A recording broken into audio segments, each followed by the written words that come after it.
repeat after me. Public health is public safety.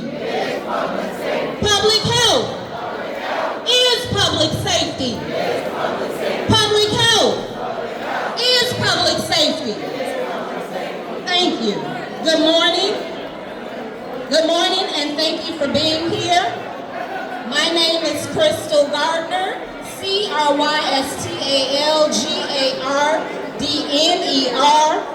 and I am a community organizer raised and still rooted in the beautiful neighborhood of Austin on Chicago's west side. So, we just heard about the harm that would have been unleashed with the attempt to introduce a snap curfew ordinance. And let me be very clear, I need everybody to hear me when I say this. Othering and over-criminalizing black youth is how you get the emboldened white vigilantism we saw in Douglas Park last week. So let's be honest, curfews don't keep black and brown youth safe. Investments in care actually keep them safe. And that's why we're here today. With over 125 organizations and supporters strong, we're here to demand permanent, dedicated city funding for proven life-saving services in the 2026 budget. And as Trump's big ugly bill cuts vital public safety services at the federal level so that he can hand out tax breaks to his billionaire buddies, Chicago, we must choose a different path, one that is rooted in care and not criminalization. So, what do we want? Why are we here? We want the city to redirect the unfilled CPD, vacancy, and overtime slush fund that totals $300 million into a couple of things. You've heard of them before. Treatment, not trauma. We need that care team, and we need those mental health services. We need community peacekeepers. We need youth jobs. We need fully staffed ambulances, and we need an increased Chicago Fire Department. We need an increase in Chicago Fire Department resources to address the incidents that occur. We also, last but not least, we need reinvestment in the Department of Public Health. And guess what? None of this is radical, friends. It's common sense. And we are standing here today to proudly support the Public Health and Safety Campaign, and we're joining voices and forces because guess what? It's our money and we want it now. So now we'll hear from some very dynamic speakers from across this beautiful city, starting with two fearless, unapologetic city council leaders. We're going to hear from Alders Jeanette Taylor from the 20th Ward and Alder Jesse Fuentes from the 26th Ward. Then we'll hear from Ani Humani, treatment not trauma organizer from the Brighton Park Neighborhood Council. We'll hear from Rania Jackson, a youth organizer with Good Kids Mad City, and Margie Shafts, executive director of Health and Medicine Policy Research Group. And last but not least, we'll hear from our 5th District Police District Councilor, Panchita Moore. Let's welcome Alderwoman Jeanette Taylor. Good morning, how y'all doing? I'm Alderwoman Jeanette Taylor, and this is what a city hall that I pray for looks like. Well, you got everybody here today saying what they need. And so we can't say that we don't know, we don't got the answers to the solution, because they're telling us right here. We cannot police our way out of public safety. We depend on the police a lot. Look at what we spend on that budget. Why not spend that budget on public health? Why not spend that budget on peacekeepers?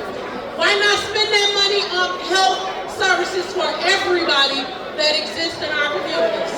We know what's happening in D.C. The dim-witted dictator are taking away the very things that we might have taken for granted. We don't have that luxury anymore. And so you're going to see the fight in Chicago. I don't care where else you see it. And so these folks is telling you here today, because budget season is coming up. And y'all know the squeaky wheel gets the oil.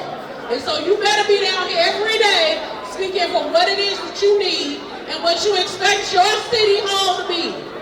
I just want to say to the organizers, thank you all for always keeping the people up front. Because too often, we put our own selves into place. We don't think about the people who look to us to make sure that we're doing what we're supposed to do in these city hall walls. And so thank y'all for coming. We got some work to do upstairs, and this is y'all's city hall. Give a round of applause for Alderwoman Jeanette Taylor, you all. I'm Alderperson Jesse Fuentes. I have the honor and privilege of representing the 26th Ward, covering 5 neighborhoods: Westtown, Humber Park, Logan Square, El Mosa, and Belmont Reagan. In a moment in which this federal administration is dismantling the Department of Education, ripping funds away from public health, taking away the ability to build affordable and public housing, the city of Chicago needs to double down. We need to invest our dollars in reopening mental health clinics. We need to pass the peace book. We need to continue to employ young people to be peacekeepers in the city of Chicago, and we must continue to build housing for those who are insecure in not being able to provide a roof over their head in one of the richest cities in the world. We have the money to be able to fund this. We know that our city is safer. We have proven that when we invest in public housing, when we invest in youth employment, when we invest in mental health, we are safer for it. So let's take the funding and the programming that we know works and double down to make our city a safer place. I'm unapologetic about my position in this city council, and that is I'm not going to continue to criminalize black and brown youth. We do not need to live in a carceral state. What we need to do is provide them opportunity to be agents of change in our community. Look, I was 16 years old when I came across my first encounter with the justice system. I know what it's like to make mistakes, but I also know what it's like to be radically loved by my community, to be given opportunity, to be given a chance to lead, and that is why I am the older person of the 26th Ward. And so I want to make sure I give every young person that opportunity so they can take my seat, they can become the mayor of the city of Chicago, and hopefully take over the Oval Office so we don't have the orange man representing us anymore. Thank you all for having me. Thank you to our alders, and go forth and continue to lead upstairs. We need your leadership. Thank you, Alders Jeanette Taylor and Alder Jesse Fuentes. And now I will call up Ani Kumani from Treatment Not Trauma and the Brighton Park Neighborhood Council. Good morning, everyone. My name is Ani, A-N-Y, Kwamani, H-U-A-M-A-N-I. I'm here representing the Brighton Park Neighborhood Council and the Treatment Not Trauma campaign. In the 5 years since we launched the Treatment Not Trauma campaign, we've seen massive pushes and wins toward equitable and accessible mental health care. We've seen the reopening of 2 public mental health centers, the removal of police from crisis, a citywide ban responding to mental health crisis, and an expansion of both mental health services and crisis response throughout the city. But these wins are not enough. There are still gaps that need to be filled and Chicagoans that still need access to these services. We need to hire more people and scale these services to continue expanding the public mental health services so every Chicagoan can access them in their time of need. Caravans need to be able to answer crisis calls at any time of the day and not just during business hours, Monday through Friday within 6 police districts. Crises do not happen at a scheduled time nor a specific place. They can happen at any time of the day and any place. We need our public mental health centers to be accessible at any time of the day. Not everyone can go into a regular appointment every week at the same time because we have all different needs and schedules. Other cities throughout the nation have implemented such programs like ours, and their non-police crisis response models have been able to respond to more than 30% of their 911 calls. In Chicago, at least 40% of our 911 calls are related to mental health. Yet we are barely scratching the surface. But we are fighting for money and wondering where this money can come from. I ask, why is it that Chicago's police department has 270 times more than the budget for our crisis response teams? Why is it that CPD has $300 million in slush funds? Why is it that we could pay for universal mental health care in this city for the cost of police overtime from just last year? This is not about being anti-police. This is about being pro-safety. Because when we invest in real support, when we give our neighbors access to mental health care and violence prevention, everyone is safer. We don't need a CPD slush fund nor ghost cops. We need to fund care and our mental health centers. We need to stop shaming the programs that actually do work in the city. Let's invest in what really keeps people safe, and let's finally build a city where help actually looks like help, because safety starts with support. Thank you. Thank you, Ani, and thank you for all your great work on the Treatment Not Trauma campaign. And up next, we will hear from Rainia Jackson, an amazing youth organizer with an even more amazing organization. Let's give it up for Good Kids Mad City. Let's show our youth some love. All right, bring it up, Rainia Jackson. What's up, y'all? What's up? My name is Rainia Jackson. I live in the 24th Ward in North Longdale in North Longdale on the west side of Chicago.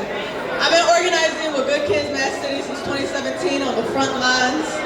I've been mentoring young people both in schools and outside of schools in our Peacekeeper program. I lost a lot of people I call family through gun violence throughout the years, and trust me, that pain and anger I know a little too well. So understanding I lost, not only did I lose family, I lost a sense of safety, I lost a sense of control, I lost a sense of trust in the system that is supposed to protect us. And that's why I joined Good Kids Mad City. I joined Good Kids Mad City because we've been on the front lines fighting for real change, fighting for mental health institutions, fighting for trauma care, for peacekeepers, for our Peace Book program, fighting for youth jobs. We don't need more police. We don't need more control. What we need is to feel human again. What we need is to feel like our lives matter. Because I know what it's like to feel unsafe. I know what it's like to be a young person just trying to survive. We were just upstairs talking about how we see the city council members proposing that things don't work, like snap curfews. That's not safety, that's targeting, and that's trauma. We were here right now to talk about what does work, what's proven to work.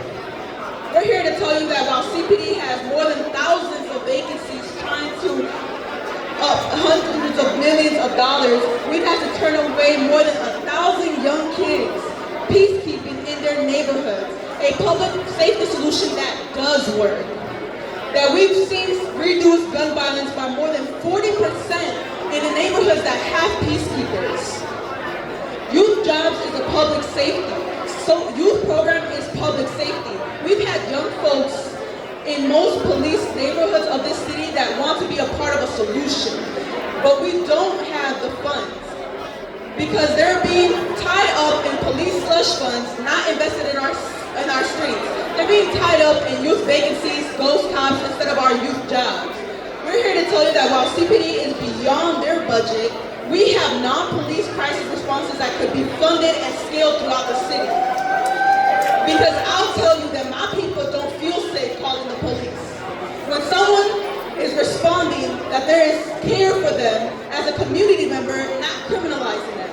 We don't need another curfew. We don't need a police slush fund. What we need is public safety solutions that work.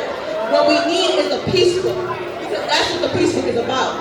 It's about giving resources directly to the young people, allowing us to be heard, to introduce our other young people into the same programs that we're in, creating safe spaces where we can grow to be heard, to be leaders and invested in. Things like preventing harm before it starts, because that's what our youth peacekeeping program is about. Teaching them about restorative justice and peace circles, learning that you have power. And they don't want us to know that we have power. So I'm not just speaking as an organizer today. I'm speaking as someone who was a victim to gun violence, someone who lost someone to gun violence. I'm speaking as a sister, as someone who still wakes up thinking about the person that they lost through gun violence.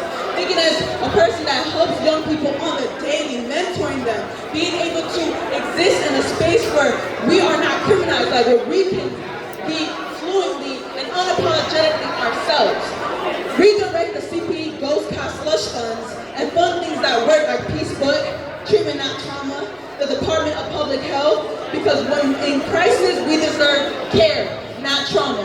And we've seen time and time again that trauma comes when police come, not peacekeepers. Thank you. All right. Let's give another round of applause to Good Kids, Mad City. Y'all did something when y'all identified that name as the organization. Very honest.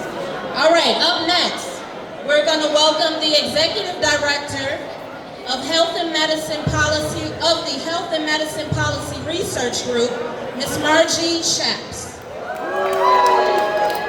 Hi, everybody. Good morning. I'm going to first read a statement from our colleague from the Chicago Department of Public Health. So I'm reading for Stephanie Salgado. I am a public health and racial equity practitioner and community organizer, born and raised in Chicago.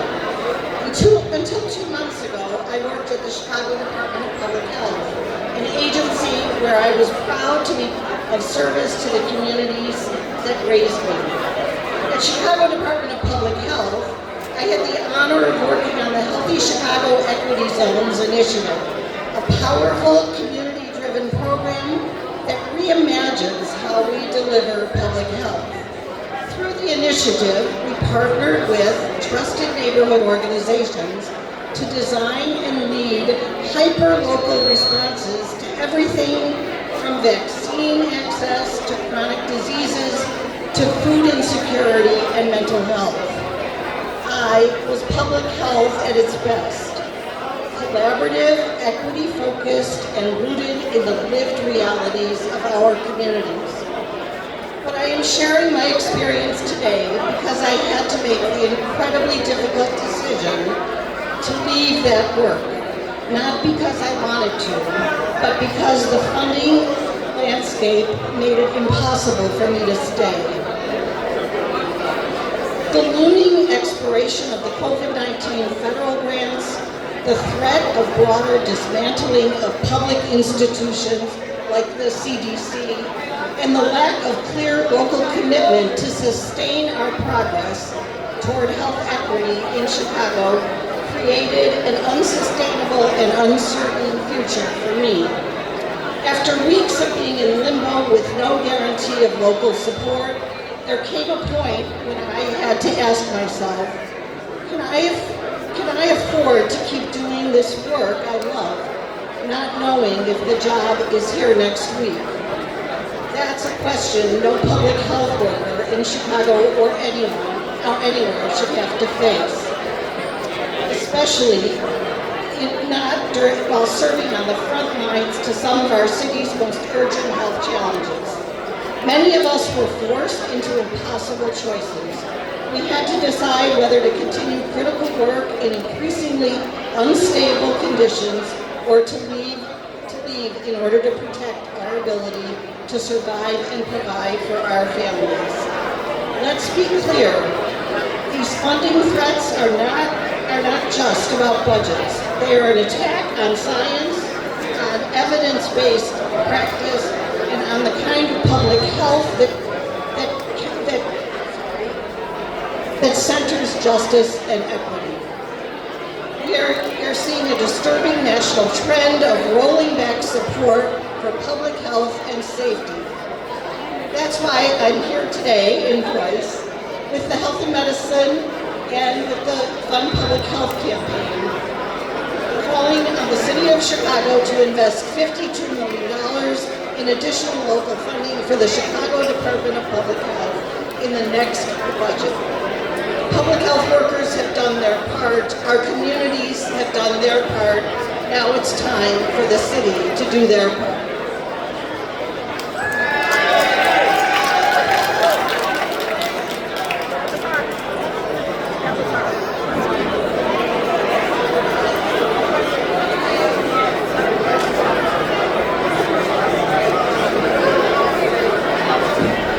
Test. I'm going to use that voice. Okay, now for my remarks. I'm Margie Schaps. I'm the Executive Director of the Health and Medicine Policy Research Group, a mouthful. We're a health policy and advocacy group working to strengthen public health and health systems across Illinois. We've been around for 44 years doing this critical work. Our steadfast commitment to strengthening the public sector is based on solid evidence that investments in public health are investments in reducing health disparities and making our communities stronger, safer, and supportive of all residents being able to thrive and contribute to a stronger, more just, and equitable Illinois. We know that moderate increases in public health spending have been linked to as much as 7% decreases in mortality rates. We know that a healthy population with investments in public health contributes to a more productive workforce and a stronger economy. We know that for every dollar we invest in public health, we get up to $88 of return. That's enormous, and I challenge anybody to find a dollar investment that returns that much to our city's vitality. The Chicago Department of Public Health has been underfunded and understaffed for decades. Compared with our other sister public health departments across the country, Chicago receives far less from our city funds than all of them. That's not okay. Chicago has long-standing health inequities, including an 11.5-year life expectancy inequity between Black Chicagoans and other Chicagoans. That's not okay. We need to stand up and say, that's not okay.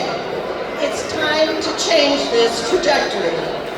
Investing in public health is investing in the vitality of our city and recognizes that healthy people means a healthy and more vibrant and more equitable city. During COVID, the federal government invested significant amounts of money in public health to respond to the epidemic. These investments are set to expire next year in 2026, and the enormous cuts to Medicaid that are looming because of the big, brutal bill that passed last week in Congress creates a perfect storm. The loss of COVID funds and the cuts to Medicaid and our vital safety net will create an enormous challenge that is almost unbearable for the city of Chicago. The pressure on our public health systems will be crushing when this perfect storm happens. Make no mistake, the greatest impacts of these cuts will be on our Black and brown communities in Chicago. But City Council has the ability to change this trajectory. In fact, it's their moral obligation to those they serve to act now. We can't wait. They can make the decision to invest the $52 million to respond to public health problems such as chronic diseases, the opioid epidemic, infectious diseases, maternal and child health inequities, and trauma and violence in our communities. Funding will also support an expansion of our workforce, including community health workers and other vital workforce like epidemiologists, and investments in our critical IT infrastructure. If we learned any lessons from the COVID pandemic, it should be that we can't ignore support of public health. We do so at the peril of our community. There can be no greater investment in our city than to invest in public health. The time to act is now. We can't wait. Thank you. Whole street? Whole city? Whole city? Whole city? Public health is?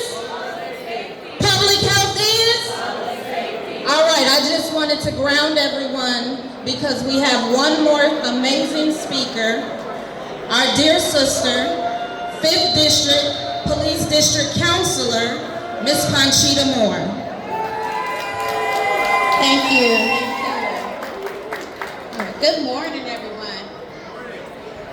My name is Conchita Moore, and I'm a proud 5th Police District Counselor representing the South Side of Chicago, the best community of all, Roseland. Okay? I'm here today as a mother, a neighbor, and someone who knows that safety doesn't come from fear. It comes from investments. Right now, millions of dollars are being, thank you. Right now, millions of dollars are sitting in CPD budget for positions that haven't been filled in years. But that money isn't saved, it's spent quietly with no tracking or no explanation. I know, it's terrible. They call it budgeting, we call it a slush fund. Meanwhile, our youth need jobs, our community needs trauma care, our first responders are stretched thin. The city always finds money for handcuffs, but never for healing. The SNAP curfew ordinance being voted on today is more of the same, criminalizing our youth instead of caring for them.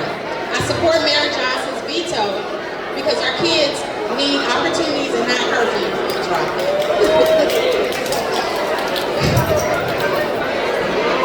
We don't keep kids safe by locking them up.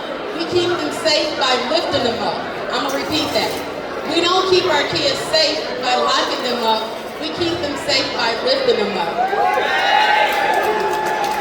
We're calling for the $200 million to be shifted into what actually is gonna keep us safe.